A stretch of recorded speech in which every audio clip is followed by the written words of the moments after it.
بسم الله الرحمن الرحيم إن الحمد لله نحمده ونستعينه ونستغفره ونعوذ بالله من شرور أنفسنا ومن سيئات أعمالنا من يهده الله فلا مضل له ومن يضلل فلا هادي له وأشهد أن لا إله إلا الله وحده لا شريك له وأشهد أن محمدا عبده ورسوله أما بعد.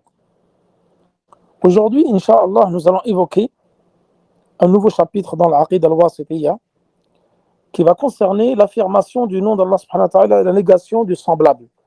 Et nous allons voir aussi également la négation de tout associé à Allah subhanahu wa ta'ala. Et ce chapitre-là, nous en avons déjà parlé en tout début de l'Aqida al-Wasitiyya. Pour ceux qui se souviennent, lorsque nous avons parlé des attributs d'Allah subhanahu wa ta'ala, qui étaient divisés en attributs affirmatifs et en attributs infirmatifs. Et Allah subhanahu wa ta'ala, dans de nombreux versets du Coran, il affirme des attributs le concernant. C'est ce qu'on appelle en arabe ithbat, sifat, as-sifat al-kamal, ou at-tafsil, al-ithbat fi al-tafsil. C'est-à-dire que Allah subhanahu wa ta'ala, lorsqu'il va évoquer des attributs le concernant, qui sont des attributs de perfection, des attributs d'éloge, ils vont être faits de façon détaillée. Et lorsqu'il va s'attribuer des attributs infirmatifs, cela, comme il dit sur le Uthaymin, ça équivaut à lui attribuer le contraire. C'est-à-dire, عندما ينفي عن نفسه الصفات فهذا النفي المجمل يكون بإثبات كمال الضد, comme ils disent les savants. إثبات كمال الضد. Et ça, nous l'avons déjà vu dans Ayat al-Kursi. Lorsqu'on infirme quelque chose concernant Allah subhanahu wa ta'ala, cela veut dire qu'on affirme l'attribut contraire à la perfection. Et qu'Allah subhanahu wa ta'ala ne lui attribuons jamais un manquement ou quelque chose qui pourrait amoindrir ses noms et ses caractéristiques parfaites. Et là, Cheikh al-Islam ibn Taymiyyah, il a évoqué 12 versets du Coran que nous allons passer dessus rapidement, Inch'Allah, parce que c'est des choses que nous avons déjà vues dans Surat al-Ikhlas et en début de la Aqida al-Wasitiyya concernant les attributs affirmatifs et infirmatifs. Et comme disent les savants, al-Qa'ida عند أهل السنة والجماعة في الصفات. Et c'est celle qu'a montré Cheikh al-Islam ibn Taymiyyah, c'est-à-dire une règle concernant les attributs d'Allah subhanahu wa ta'ala في الصفات. C'est quoi? C'est qu'Allah subhanahu wa ta'ala yusafu bi sifat al-kamal. Allah, il s'est décrit par des attributs parfaits. Et sifat al-kamal takunu bi tafsil fi al-ithbat. C'est-à-dire ces attributs sublimes qu'Allah s'est attribués, elles seront bitafsil fil kamal, fil ithbat, afwan. C'est-à-dire qu'on va les affirmer de façon détaillée. Et ça, tu vas avoir beaucoup de versets dans le Coran où Allah subhanahu wa ta'ala est caractérisé par des attributs parfaits et de façon détaillée. On affirme cela de façon détaillée. Donc, l'ayat allati fiha as-sifat ou ithbat as-sifat, il y en a beaucoup. Alors que les versets du Coran où il y a un nafi fi sifat, c'est-à-dire des attributs qui sont infirmatifs, cela, il y en a très peu. Donc la plupart des versets du Coran qui parlent des attributs d'Allah subhanahu wa ta'ala, huwa al-ithbat al-mufassal. Et ça, j'en avais parlé dans un cours en tout début de l'Aqida al-Wasitiyya. Que les versets du Coran qui vont parler des attributs, tu as 4 types de versets du Coran. Tu as ceux qui vont parler de l'ithbat de façon mujmal. Aïe, الآيات التي تدل على الإثبات المجمل في الصفات, c'est-à-dire des versets du Coran qui vont correspondre à l'affirmation des attributs mais de façon générale. Et cela, il y en a peu. Ensuite, tu as des versets qui vont parler de l'affirmation sur les attributs de façon détaillée. Et cela, il y en a beaucoup dans le Coran. وهو الغفور الرحيم إن الله كان غفورا رحيما وكان الله على كل شيء مقيتا. إن الله كان على كل شيء حسيبا وكان الله عزيزا حكيما والله عزيز حكيم وهو الغفور الودود ذو العرش المجيد فعال لما يريد الحمد لله رب العالمين الرحمن الرحيم مالك يوم الدين etc. Beaucoup de versets ليس كمثله شيء وهو السميع البصير. السميع البصير, tout ça, ça c'est إثبات الصفات بالتفصيل. C'est-à-dire on vient affirmer les attributs d'Allah subhanahu wa ta'ala de façon détaillée. Et cela, c'est la plupart des versets du Coran concernant les attributs. Et il y en a beaucoup dans le Coran. Ensuite, tu as deux autres catégories, c'est les attributs. On va venir infirmer certains attributs qui ne sied pas à Allah subhanahu wa ta'ala, à sa majesté et à sa grandeur. Al-Nafi al-Mujmal, c'est ce qu'on appelle Al-Nafi al-Mujmal. Et cela, elles sont peu. Et c'est celles qu'on utilise concernant Allah subhanahu wa ta'ala.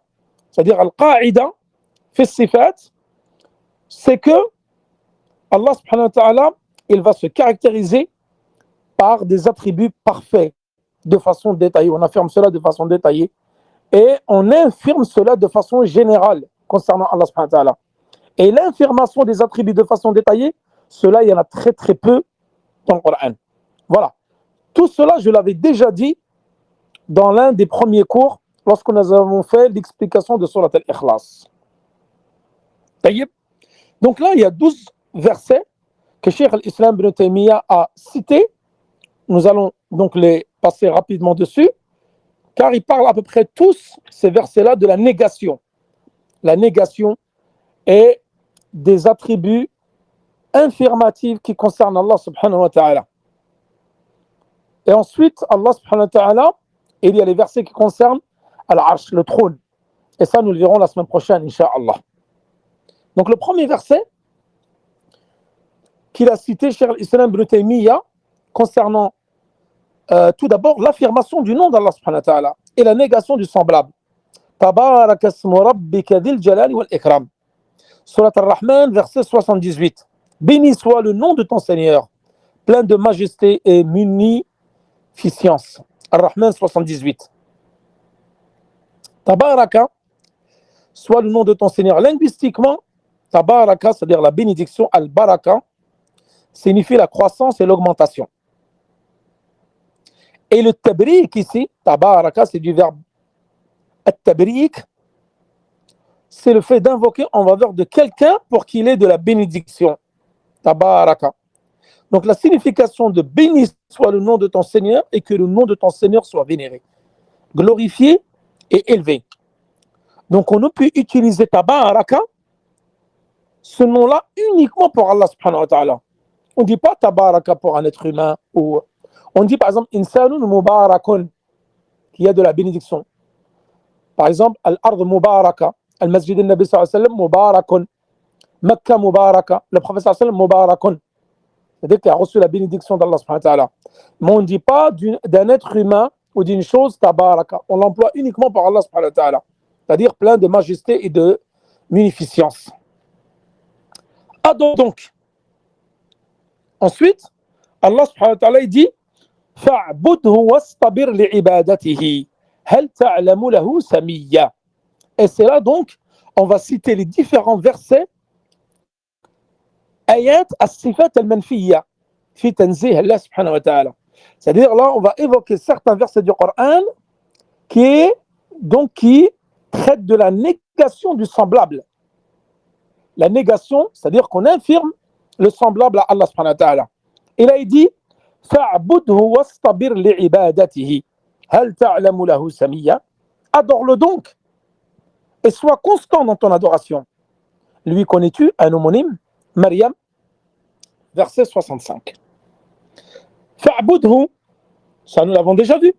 Plusieurs fois, nous en avons parlé al-ibada. فَاعْبُدْهُ أي وحده. Et dans Kitab al-Tawhid, et dans l'Usul al-Thalatha, nous avons vu ce qu'avait dit Abdullah ibn Abbas.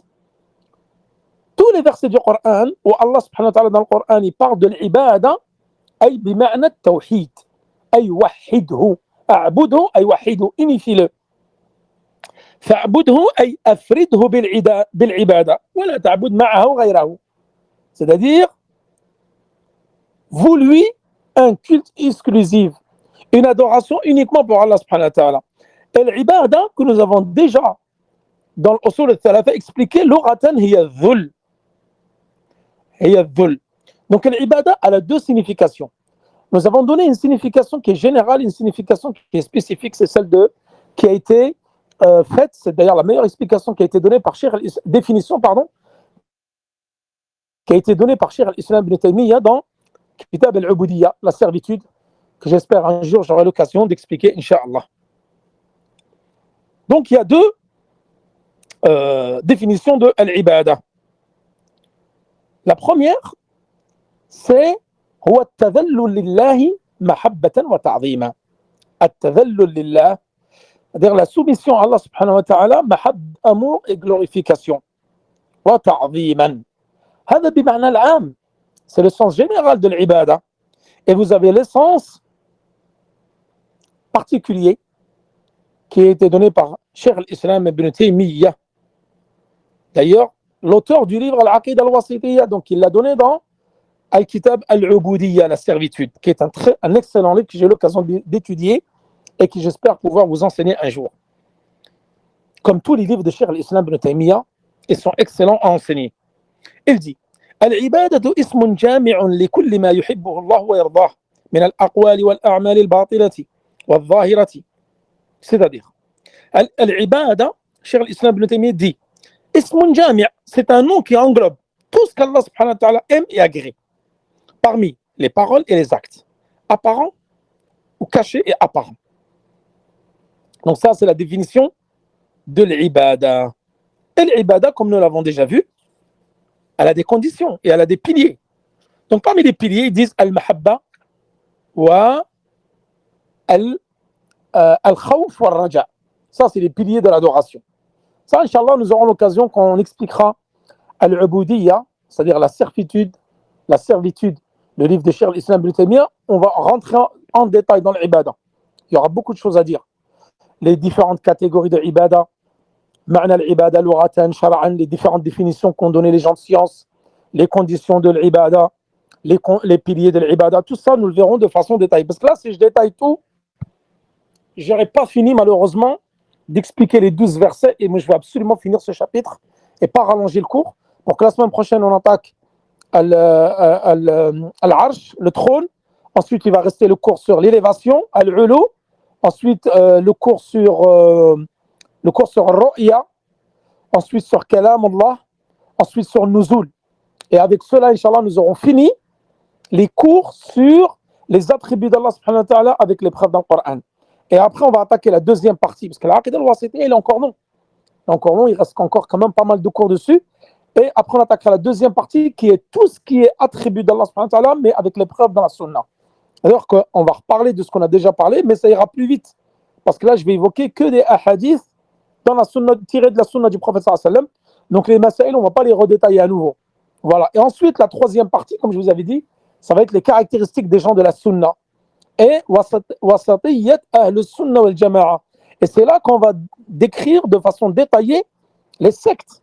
Donc les sectes qui se sont égarées dans la croyance et dans les attributs d'Allah subhanahu wa ta'ala, dans la foi, dans la prédestination, dans la vision d'Allah subhanahu wa ta'ala, le jour du jugement dernier, le paradis, l'enfer, toutes ces choses-là nous donneront la croyance des gens de la Sunna et du groupe et les croyances égarées. Al-Asha'ira, Al-Mu'tazila, Al-Jahmiya, Al-Jabriya, Al-Qadariya, Al-Murji'a, Al-Khawarij, il y en a beaucoup. Et cela, nous aurons l'occasion de les détailler chacune à son tour. Ensuite, on va parler des caractéristiques des gens de la Sunna. Qu'est-ce que c'est les caractéristiques des gens? Et ça, Inch'Allah, j'en ferai une conférence pour connaître c'est quoi les caractéristiques de Ahl Sunna wal Jama'a. L'imam Ahmad, il en a parlé sur le Sunna. J'ai eu l'occasion d'expliquer l'année dernière en France. Et Cheikh al-Islam ibn Taymiyyah, il l'évoque également dans l'Aqida al-Wasitiyya. Ensuite, la dernière partie, c'est tout ce qui est bon comportement, tout ce qui concerne les sahaba, les épouses du prophète, c'est-à-dire la croyance dans les compagnons, dans les tabi'in, dans les épouses, etc. Bon, pour vous dire que l'Aqida al-Wasitiyya, il reste encore du temps. Walillahi alhamd. Fa'budhu, donc les piliers, c'est l'amour, la peur et l'espérance, ou l'espoir. Donc ça, nous l'avons déjà vu en détail, on ne revient pas dessus. Et les conditions, comme vous le savez, elles sont de deux. al-ikhlas wal mutaba'a. C'est-à-dire pour que chaque adoration soit acceptée d'Allah subhanahu wa ta'ala, il faut qu'elle soit conditionnée par deux conditions. Al-ikhlas, wa ma umiru illa liya'budu Allah mukhlisina lahu ad-din. Innama al-a'malu bin-niyyat kama ja'a fi hadith Omar. Les actes ne valent que par leur intention. Et ce hadith-là, il vient appuyer la première condition qui est l'ikhlas. Que toute action que tu fasses, toute adoration que tu fasses, tu dois la faire pour Allah subhanahu wa ta'ala. Si tu l'as fait pour autre qu'Allah subhanahu wa ta'ala, ou entaché d'ostentation, elle est rejetée. Et la deuxième condition, al-mutaba'a, kama ja'a fi hadith Aisha, radiyallahu anha, man amila amalan laysa alayhi amruna fahuwa rad. Celui qui vient dans notre religion avec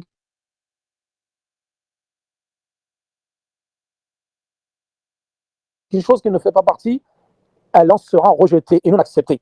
Donc si tu viens avec une action, tu la fasses pour Allah, mais non en conformité avec la sunna du prophète sallallahu alayhi wa sallam, elle sera rejetée. Et si tu la fais en conformité avec la sunna du prophète sallallahu alayhi wa sallam, mais non pour Allah subhanahu wa ta'ala, elle sera rejetée. Les deux conditions doivent être réunies, et ceci nous l'avons déjà évoqué plusieurs fois dans les cours. Fastabir li ibadatihi. Stabir, ça veut dire wasbir, ça veut dire isbir, c'est-à-dire patience, patiente et endure dans son adoration, soit constant dans l'adoration d'Allah subhanahu wa ta'ala. Lui, connais-tu un homonyme, Samiyya? Ça, c'est une forme interrogative. Allah subhanahu wa ta'ala, il interroge le serviteur. Est-ce que tu lui connais un homonyme? Bien sûr que non. Allah subhanahu wa ta'ala n'a pas d'homonyme. Donc ici, fi ithbat an-nafi lillah subhanahu wa ta'ala. C'est-à-dire, on vient affirmer la négation du semblable pour Allah subhanahu wa ta'ala. Il n'a pas de semblable. Allah subhanahu wa ta'ala n'a pas de semblable. Ensuite, dans le verset qui suit, que nous avons déjà expliqué en détail dans Surat al-Ikhlas, وَلَمْ يَكُنْ لَهُ كُفُوًا أَحَدٌ وَلَمْ يَكُنْ لَهُ كُفُوًا أَحَدٌ. Et nul n'est égal à lui. Surat al-Ikhlas, al-Kufu wa al-Sami wa al-Mathil, tout ça c'est des noms, des synonymes pour désigner l'homonyme, celui qui lui ressemble. Kufuan, c'est-à-dire لها فيها 3 قراءات كما ذكر الشيخ العثيمين. On peut dire kufuan, kuf'an wa kufu'an. Les trois lectures sont valables. Donc ça, c'est dans la science des différentes lectures du Coran. Donc Allah subhanahu wa ta'ala, il n'a pas de semblable, ni d'homonyme. Allah subhanahu wa ta'ala dit ensuite فَلَا تَجْعَلُوا لِلَّهِ أَنْدَادًا وَأَنْتُمْ تَعْلَمُونَ. An-nid, que nous avons déjà évoqué dans Al-Usul al-Thalatha. An-nid huwa al-mathil, al-shabih. C'est-à-dire c'est l'homonyme, celui qui ressemble, l'égal. Et là, فَلَا تَجْعَلُوا لِلَّهِ أَنْدَادًا وَأَنْتُمْ تَعْلَمُونَ. Ne lui cherchez donc pas des égaux, alors que vous savez, Al-Baqarah verset 22. Ne cherchez pas des égaux à Allah subhanahu wa ta'ala, alors que vous savez qu'Allah subhanahu wa ta'ala n'a pas d'égal. Ensuite, dans la même lignée, il parle également de l'andad. Ou nid, comme je vous avais dit, c'est al-shabih, c'est-à-dire l'homonyme, le semblable, l'équivalent. وَمِنَ النَّاسِ مَنْ يَتَّخِذُ مِنْ دُونِ اللَّهِ أَنْدَادًا يُحِبُّونَهُمْ كَحُبِّ اللَّهِ. Également dans Surat Al-Baqarah, verset 165. Parmi les hommes, il y en a qui prennent en dehors d'Allah des égaux à lui, en les aimant comme on aime Allah subhanahu wa ta'ala. Rappelez-vous ce verset, et d'ailleurs les différents versets que je vais citer. Pourquoi je passe rapidement dessus? Parce que ça, c'est des choses que nous avons déjà traitées, que nous avons vues dans l'Usul al-Thalatha et dans le Kitab al-Tawhid. Al-Shirk fil mahabba. Lorsque nous avons évoqué l'amour, les différents degrés d'amour. Tu as l'amour at-tabi'i, al-mahabbatu at-tabi'iyya al-jibiliyya, comme le fait d'aimer tes enfants, tes parents, ta femme, le fait d'aimer telle nourriture, telle boisson, etc. هذا حب طبيعي. Et nous avons vu que le plus haut degré d'amour, c'est l'amour exclusif pour Allah subhanahu wa ta'ala. Al-hub lillah. Wa hada ibada. Al-hub lillah, le fait d'aimer Allah subhanahu wa ta'ala, c'est une adoration. Et c'est l'une des meilleures adorations. Andadan yuhibbunahum ka hubbillah. C'est-à-dire, il y en a parmi des gens, là il parle de Qurayshites, ils prennent des égaux en dehors d'Allah, ils vont les aimer. Ces égaux-là, c'est quoi? C'est des idoles. Ils vont les aimer comme ils aiment Allah. Donc là, ils sont tombés dans Shirk al-Mahabba. Inch'Allah, après Aqidat al-Sunnah wal-Jama'a, il ne nous reste que 3 cours. Si Allah me le permet, et nous ouvrirons un nouveau livre qui est Nawaqid al-Islam, le Cheikh Mohammed ibn Abdel Wahhab, le premier naqid annulatif de l'islam, on va parler du shirk. Et là, je vais le détailler en parlant des différents types de shirk. Parce que les gens, quand ils divisent le shirk al-akbar ou le shirk al-asghar, tu as les savants qui divisent le shirk en deux catégories, grand et petit, avec toutes les différences qu'il y a entre le grand et le petit. Tout ça, nous allons le voir en détail, Inch'Allah. Et je l'avais déjà vu dans Usul al-Thalatha. Mais c'est toujours bien de rappeler les choses car on oublie vite la science. Ensuite, certains le divisent en trois catégories. Je l'ai déjà vu dans Kitab Tawhid. Fi bab al-khawf min al-shirk. Chapitre, la peur du shirk. C'est le 5e chapitre. Certains le divisent en grand, petit et invisible. Et ensuite, il y a les différentes catégories de shirk. Que ce soit le grand ou le petit. Le grand, ça peut être par exemple feta. Hein. Al-shirk feta, nous en avons déjà parlé. Al-shirk fil mahabba, etc. Tout ça, nous en ferons un cours ou deux de façon détaillée. Et l'amour, le fait d'aimer Allah subhanahu wa ta'ala et d'aimer, ça nous l'avons déjà vu dans Kitab Tawhid, d'aimer plus que quelqu'un, plus que tu aimes Allah. Et ça, c'est le pire des shirks que tu puisses faire. Donner un égal à Allah, c'est du shirk, mais aimer quelqu'un plus que tu n'aimes Allah, ça c'est encore pire. Et rappelez-vous, nous avons cité plusieurs hadiths dans Kitab al-Tawhid que lorsque le prophète sallallahu alayhi wa sallam il a dit à Omar, tu ne croiras pas jusqu'à que tu m'aimes plus que tes enfants, ta famille et ta propre personne. Et le prophète sallallahu alayhi wa sallam, il avait dit à Omar, tu dois aimer le prophète sallallahu alayhi wa sallam, tout d'abord Allah subhanahu wa ta'ala et le prophète plus que ta propre personne, tes enfants, et l'ensemble de l'humanité. Et donc l'amour que tu portes en Allah subhanahu wa ta'ala, il doit être au-dessus de tout. Ensuite, l'amour pour le prophète sallallahu alayhi wa sallam. Tu dois aimer le prophète sallallahu alayhi wa sallam plus que tes parents, ta femme, tes enfants et ta propre personne. Comme il l'avait dit, le prophète sallallahu alayhi wa sallam à Omar ibn Khattab radiyallahu anhu. Et le fait d'aimer quelqu'un à égal avec Allah, là tu rentres dans le shirk al-akbar. Et d'aimer quelqu'un plus qu'Allah, c'est encore du shirk al-akbar. Ça, nous en avons déjà parlé dans Kitab al-Tawhid. Taïb. Donc ils aiment ces idoles-là, ces égaux qu'ils ont pris, ces équivalents qu'ils ont pris, ces homonymes qu'ils ont pris avec Allah subhanahu wa ta'ala, et les aiment autant qu'ils aiment Allah subhanahu wa ta'ala. Wa hum saqatu aw waqa'u fi shirk al-mahabba. C'est-à-dire l'associationnisme dans l'amour d'Allah subhanahu wa ta'ala, dans l'amour. L'associationnisme il peut être dans l'adoration, dans le suivi, dans l'amour. Et tout ça, nous allons le voir, Inch'Allah, en détail lorsqu'on parlera de Nawaqid al-Islam. Ensuite, 5e verset, il dit وَقُلِ الْحَمْدُ لِلَّهِ الَّذِي لَمْ يَتَّخِذْ وَلَدًا وَلَمْ يَكُنْ لَهُ شَرِيكٌ فِي الْمُلْكِ وَلَمْ يَكُنْ لَهُ وَلِيٌّ مِنَ الذُّلِّ وَكَبِّرْهُ تَكْبِيرًا. Donc là, toujours dans la négation de tout associé à Allah subhanahu wa ta'ala.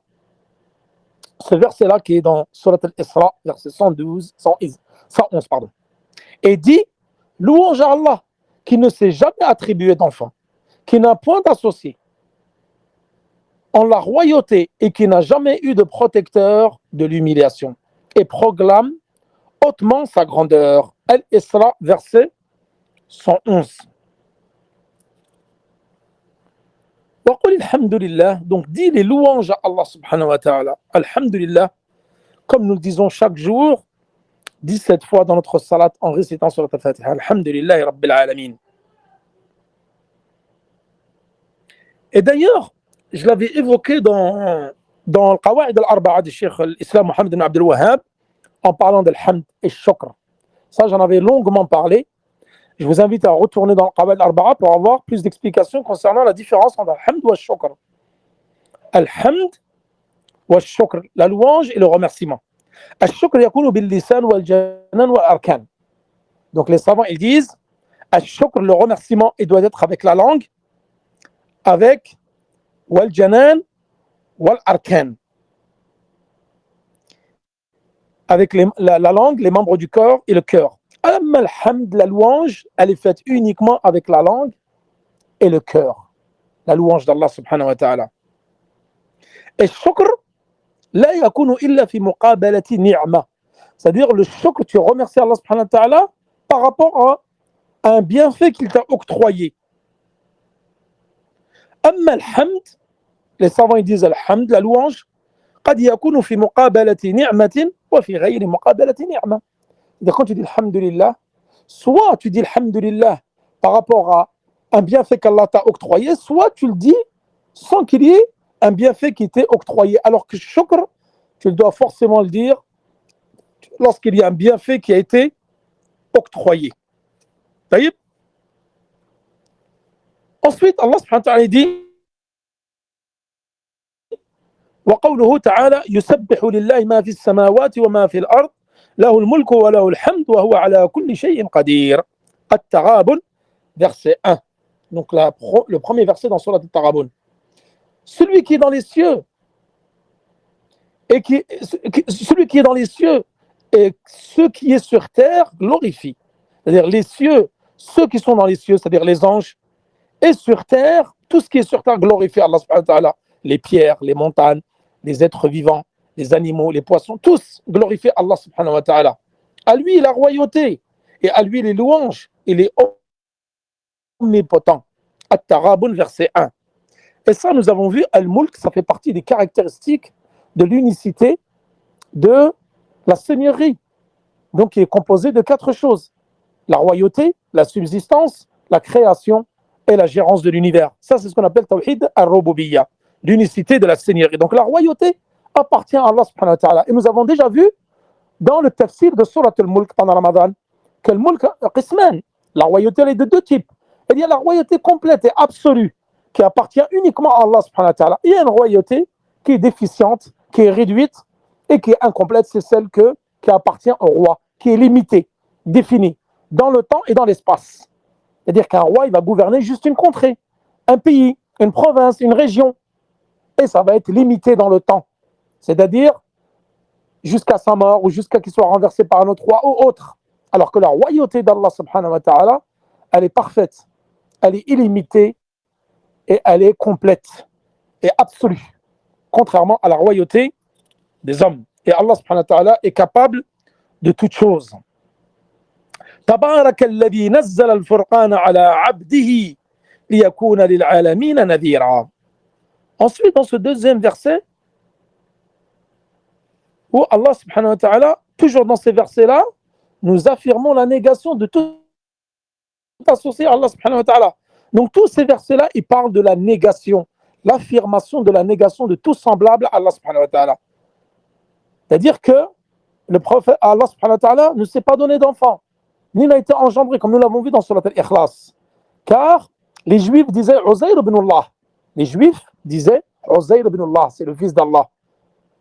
Les chrétiens disaient Al-Masih ibn Allah. Wal-Mushrikoun, ils disaient Al-Malaikatu banatullah. Les trois, ils ont donné des associés à Allah subhanahu wa ta'ala. Donc les Juifs, ils disaient Uzair, c'est le fils d'Allah. Les chrétiens, ils disaient Isa, c'est le fils d'Allah, avec la Trinité. Et les polythéistes, les Mécois, ils disaient les anges, ce sont les filles d'Allah subhanahu wa ta'ala. Alors qu'Allah subhanahu wa ta'ala ne s'est pas octroyé d'associés, ni a été engendré, ni a engendré. Yusabbihu lillahi ma fi samawati wa ma fi al-ard. Donc ça, nous l'avons déjà vu. Et la deuxième, qui est dans Surat Al-Furqan, Tabarak alladhi nazzala al-Furqana ala abdihi liyakuna lil'alamina nadhira. Tabarak, nous avons déjà vu tout à l'heure. Bima'na ta'ala wa ta'azama. Et donc la traduction que je viens de faire, béni soit celui qui a fait descendre. Donc béni Allah subhanahu wa ta'ala, celui qui a fait descendre Al-Furqan. C'est quoi ici le Furqan? C'est le nom du Coran. Al-Qur'an, on l'appelle également Al-Furqan, le discernement. Ala abdihi, c'est qui ici abdihi? Son messager, son serviteur, le prophète sallallahu alayhi wa sallam, c'est-à-dire Muhammad sallallahu alayhi wa sallam. Liyakuna lil alamina nadhira, pour qu'il soit un avertisseur pour le monde entier. Alladhi lahu mulku as-samawati wal ard, celui qui a la royauté des cieux et de la terre, Allah subhanahu wa ta'ala. Wa lam yattakhidh walada, il ne s'est pas octroyé d'enfant. Il n'avait pas d'associé. Allah subhanahu wa ta'ala n'a pas d'associé dans la royauté. Ensuite, il a créé toutes choses. C'est-à-dire en lui donnant ses justes proportions. Al-Furqan, versets 1 et 2. Donc la louange, elle est à Allah. La louange, c'est l'éloge et l'utilisation de l'article défini en arabe. Donc, ici, toutes les louanges sont à Allah subhanahu wa ta'ala. Donc, Allah subhanahu wa ta'ala n'a pas d'enfant, contrairement, comme je vous ai dit, à ce que disent les juifs, les chrétiens et les polythéistes parmi les Mécois. Et il n'a pas d'associé dans la royauté, ni dans la seigneurie, ni dans la création, ni aucune dans les caractéristiques de l'unicité de la seigneurie, et qui n'a jamais eu de protecteur de l'humiliation. Et proclame hautement sa grandeur. C'est lui qui a envoyé donc Al-Furqan. C'est-à-dire que le prophète sallam soit un avertisseur pour l'humanité tout entière. Donc le prophète sallam n'a pas été envoyé uniquement aux Arabes, aux Mécois, mais il a été envoyé à toute l'humanité.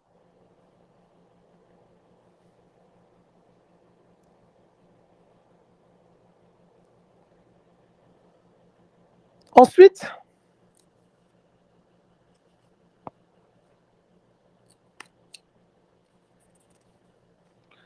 nous allons passer au verset suivant. C'est-à-dire chaque chose qu'il a créée, Allah subhanahu wa ta'ala lui a donné sa juste proportion. Et ça, nous l'avons déjà vu dans Kitab al-Tawhid. كما جاء في صحيح مسلم عن عبد الله بن عمرو عن النبي صلى الله عليه وسلم قال قدر الله مقادير الخلائق قبل أن يخلق السماوات والأرض ب50,000 سنة وكان عرشه على الماء. C'est-à-dire que Allah subhanahu wa ta'ala, il a prédestiné la prédestination des créatures avant d'avoir créé les cieux et la terre de 50 000 ans. وكان عرشه على الماء, et son trône était sur l'eau. Et tout cela, nous l'avons déjà vu dans Bab al-Qadr, dans la prédestination. Et nous aurons l'occasion d'en parler, Inch'Allah, de façon détaillée dans l'Aqid al-Wasitiyya et également dans l'Aqid al-Sunnah wal-Jama'a, dans l'un des derniers cours, qui est Al-Iman bil-Qadr, la croyance en la prédestination. Ensuite, Allah subhanahu wa ta'ala dit dans le verset مَا اتَّخَذَ اللَّهُ مِنْ وَلَدٍ وَمَا كَانَ مَعَهُ مِنْ إِلَهٍ إِذًا لَذَهَبَ كُلُّ إِلَهٍ بِمَا خَلَقَ وَلَعَلَى بَعْضُهُمْ عَلَى بَعْضٍ Subhanallah amma yasifoun. Donc dans ce verset du Coran, qui est le verset suivant, Allah subhanahu wa ta'ala, il dit. Donc je vous traduis.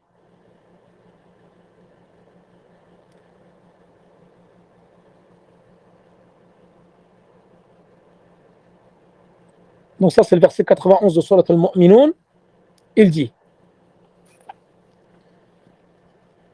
Allah ne s'est point attribué d'enfant, et il n'existe point de divinité avec lui. Sinon, chaque divinité s'en irait avec ce qu'elle a créé, et certaines seraient supérieures aux autres. Pureté à Allah, il est supérieur à tout ce qu'il décrive, connaisseur de toutes choses visibles et invisibles. Il est bien au-dessus de ce que lui associe.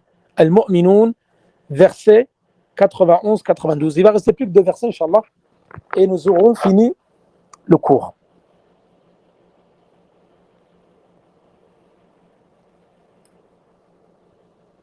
Donc Allah subhanahu wa ta'ala, comme nous l'avons vu dans les versets précédents, il ne s'est pas attribué d'enfant et il n'a pas d'associé. Allah subhanahu wa ta'ala, il ne peut pas avoir plusieurs divinités à gouverner donc les cieux et la terre. Sinon, une divinité serait supérieure à l'autre. Et Allah subhanahu wa ta'ala est au-dessus de tout cela, de tout ce qu'ils décrivent, ce qu'ils associent à Allah subhanahu wa ta'ala. Et Allah subhanahu wa ta'ala est connaisseur de toutes choses, de l'invisible et du visible. Wal ghaib, l'invisible, yanqasimu ila qismayn, ghaibun mutlaq wa ghaibun muqayyad. C'est-à-dire l'invisible de façon absolue, il n'y a que Allah subhanahu wa ta'ala qui le connaît. C'est-à-dire comme l'heure, le jour du jugement dernier, des choses qu'Allah subhanahu wa ta'ala seul connaît. فَلَا يُظْهِرُ عَلَى غَيْبِهِ أَحَدًا. Dans Surat Al-Jinn, verset 26. C'est-à-dire il y a des choses de l'invisible que personne n'en aura connaissance.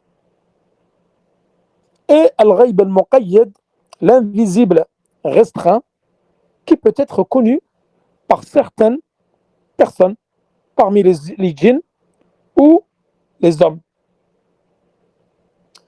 Donc là, Allah subhanahu wa ta'ala ne s'est pas attribué, et il dit d'enfants, parce que comme je vous disais tout à l'heure, les juifs disaient que c'était le Uzayr ibn Allah, le fils d'Allah, les chrétiens Isa, le fils d'Allah, ils disaient, et les mushrikoun, parmi les Mécois, ils disaient que les anges, c'était les filles d'Allah.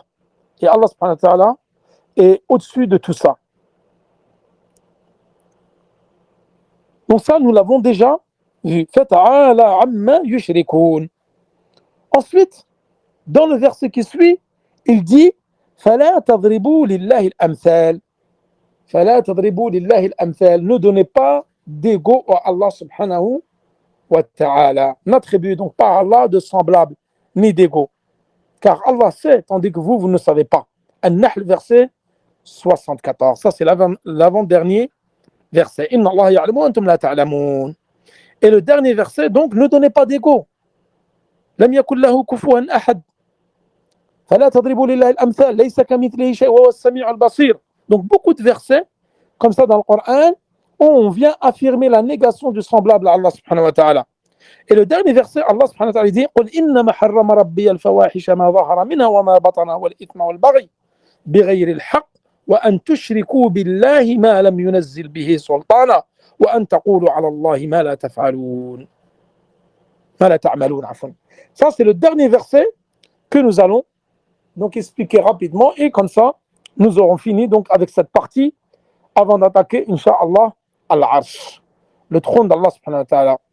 Dit, donc Al-A'raf verset 33, dit mon Seigneur m'a interdit que les turpitudes, tant apparentes que secrètes, de même que le péché, l'agression sans droit, et d'associer à Allah ce dont il n'a fait descendre aucune preuve, et de dire sur Allah ce que vous ne savez pas. Donc là, Allah subhanahu wa ta'ala, il évoque différentes choses dans ce dernier verset. Donc Al-A'raf, verset 33. Al-Fawahish, harram rabbi al-fawahish ma zahara minha wa ma batan. Al-Fawahish, c'est les turpitudes, tant apparentes que cachées. Donc ce hadith, qul innama harrama. Donc ce verset s'adresse à qui? Il s'adresse au prophète sallallahu alayhi wa sallam. Dit aux gens que Allah subhanahu wa ta'ala a interdit al-fawahish, jam'a fahisha. Al-fahisha, c'est-à-dire les péchés de la turpitude, مثل الزنا واللواط, tels que la sodomie, la fornication, etc. Allah subhanahu wa ta'ala, qu'est-ce qu'il dit dans le Coran, surat Al-Isra, verset 32, وَلَا تَقْرَبُوا الزِّنَا إِنَّهُ كَانَ فَاحِشَةً. وَلَا تَقْرَبُوا الزِّنَا. N'approchez pas la fornication, car c'est une turpitude. أَتَأْتُونَ الْفَاحِشَةَ. Quand il dit Allah subhanahu wa ta'ala en parlant du qawm de l'autre, أَتَأْتُونَ الْفَاحِشَةَ. L'Arab, verset 80. Vous venez à pratiquer le fahisha ici, c'est quoi? Vous savez c'est quoi le fahisha ici? C'est al-liwat, la sodomie. Parce que le peuple de l'autre, c'était les sodomites. Et ça donnait aux hommes et délaissait les femmes. Et c'est eux les premiers à avoir instauré cette turpitude dans l'humanité, dans l'histoire de l'humanité. C'est le peuple de l'autre. Alayhi salam. Ensuite, il évoque donc ma zahara minha wa ma batan, al-ithma. Ensuite, il dit al-ithma, ay al-dhanb. Donc là, il a cité les turpitudes en général, ensuite al-ithma. Wal-baghi. Al-baghi ici, c'est quoi? C'est le fait de transgresser. C'est le fait de transgresser. Ou le fait de huwa ta'addi ala an-nas. Que ce soit par les actes, c'est-à-dire l'agression, agresser des gens sans droit, soit par les mots, soit par les actes, soit par le vol, etc. L'agression des gens, qui peut être caractérisée par de différentes façons, verbales ou par des actions. Ensuite, il parle du shirk. Et vous voyez là, Allah subhanahu wa ta'ala, il interdit des choses et ça va crescendo. Al-fawahish, ما ظهر منه وما بطن والإثم والبغي بغير الحق وأن تشركوا بالله ما لم ينزل به سلطانا وأن تقولوا على الله ما لا تعلمون. Et de dire sur Allah ce que vous ne savez pas. Ça veut dire que c'est un grand péché également de parler sur Allah subhanahu wa ta'ala sans science, comme le font beaucoup malheureusement. وأن تشركوا بالله ما لم ينزل به سلطانا. Et le fait d'associer à Allah ce dont il n'a fait descendre aucune preuve. Donc là, le shirk, comme nous l'avons déjà vu, il se divise en deux catégories, en grand et petit. Et le grand shirk, c'est quoi? هو تسوية غير الله بالله فيما هو خاص بالله, comme l'ont défini certains. Et Ibn al-Qayyim il donne une autre définition. Il dit هو التشبه بالله أو تشبيه غيره به.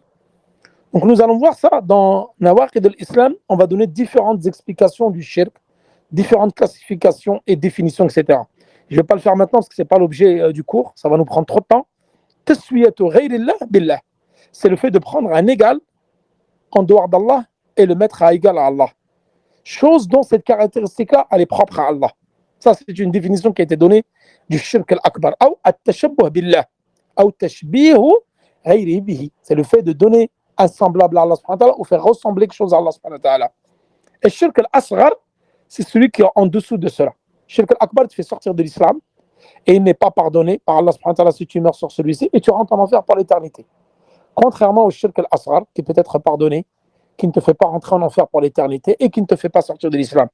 Tout cela, nous le verrons en détail, Inch'Allah, dans la classification du shirk al-akbar ou al-asghar.